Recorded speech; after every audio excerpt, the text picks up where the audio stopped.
if we believe that there is a distinction between education in religion, which we normally would call religious instruction, and education about religion, which, let's say, to distinguish from religious instruction, let's just call this religious education. If we believe that there is that distinction, then I think the most interesting question that we must face is whether religious education, not religious instruction, but religious education, ought to be made available in schools which are funded by the state, or at least partially funded by the state. The question that we can raise is, at what level, by whom and so on. But just to rule out that this is something which is going to be, it's against the principles of secularism, or it's against secular states cannot do that, I think that I find very unconvincing. There's no religious instruction in any school. Religious instruction can be there in private schools, but in public schools which are funded by the state, there should be no religious instruction.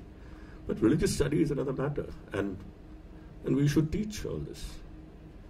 So, very similar, to that view. I mean, I would say that as long as there is education in all religions, as well as education in other non-religious and philosophical perspectives, and as long as it is part of after all, there is so much else in the curriculum. It is not just, these are not religious schools where only religion is going to be taught. Religion is only one component of a wide variety of things, which includes mathematics, science, history, this, and so on. If it's a small part of the curriculum, it should be taught. That's the only way in which people can learn about each other's religion and so on. Just as, I've been teaching history of political thought for many years, and I teach Hobbes, Locke, Rousseau, Machiavelli, Hegel, Marx. I don't think, and Kant, and I don't think I start talking. I don't think I belong to any one particular thought system, even though these are Kantian, Hegelian, and Marxist.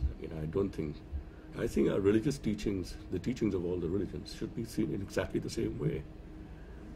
These are teachings, and we should be free to imbibe teachings from all the greats, traditions, instead of submitting ourselves to one and losing the great sort of heritage of other religions. And so this is, I don't know, this is complete, this is total utopia, and I don't know whether this is not total but partial utopia. But I think that this is the way to go forward, at least here, in Asian societies. We know that a lot of religious traditions are full of, and I have no hesitation in saying it, muck. There's also a lot of muck around from a whole variety of perspectives. And that we should, I think, openly expose that.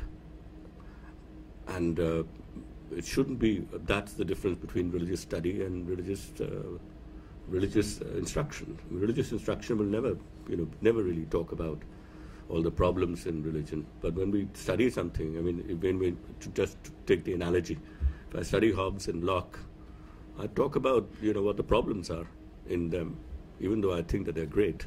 I talk about what's wrong with them as much as I talk about what's great about them.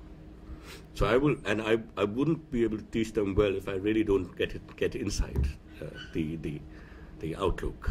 And a good teacher will always do that, even though he's not a Hobbesian, permanently a Hobbesian. He doesn't belong to the Hobbesian camp.